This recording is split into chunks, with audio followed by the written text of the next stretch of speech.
The Angela Rayner story, of course, continues and will continue continuing.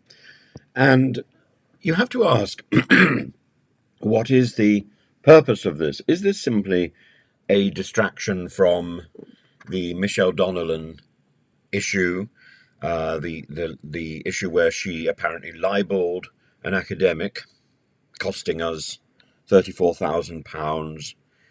Is this a distraction from the illegal donation for the flat refurbishment by Boris, costing us £67,000 or something? The booze bill, £8,000. The Philip Rutnam bullying claim about Priti Patel, £370,000. The VIP helicopter claim, £40 million. All the money paid out to those cabinet members who resigned their post after Johnson quit, after Truss quit. The sheer amount of money which has been trickled out to Conservative MPs, and this is to say nothing about VIP, the VIP lanes and the PPE scandal, and nothing about the pressure on whistleblowers. It all seems slightly trite and slightly vengeful and a bit of a distraction. Now, on the other hand, you've got the issue that if Angela Rayner has not paid what she should have paid, it doesn't really matter whether it's 5 pence or £5 million. There is a discrepancy between what is correct and what is incorrect. My concern is that the bureaucracy and the rules that underpin the tax demands are so complex. Even if you sign something off, even if your accountant says this is what you should be doing, do you agree? Your eyes glaze over and you just simply have to nod and say, yes, I don't know.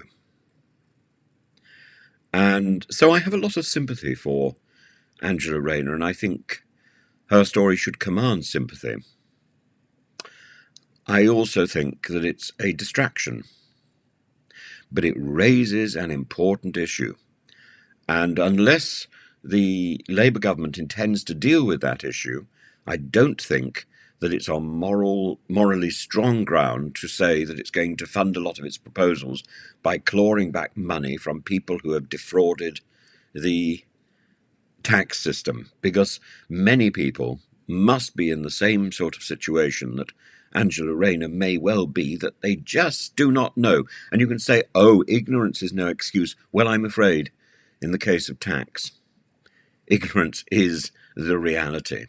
The reality is the situation is too complex for the majority of people to understand and the majority of people to fathom. We rely on the professionals. If the professionals have got it wrong, and fundamentally, that is actually what the Conservatives are saying in this case.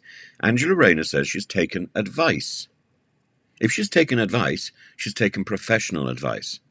So the only conclusion must be the Conservatives are saying the professionals have got it wrong. If the professionals have got it wrong, we're all in trouble. Because if the professionals cannot be trusted, we're all in trouble. And that is the problem. And that, I think, it's got nothing to do with whether Angela Rayner's right or wrong, whether she is being victimised, whether she's being pilloried, whether this is a distraction. It's about whether the Conservative Party or the Labour Party trusts the professionals. And frankly, tax should not be so complex that only a professional can deal with it. So I think as long as Angela Rayner is saying that she has consulted professionals to chomp on about this issue, and for the Conservative Party and for people in the Conservative Party to break this up, in the Daily Mail and so on, is to question the value and the job of professional accountants and those people who give advice about tax.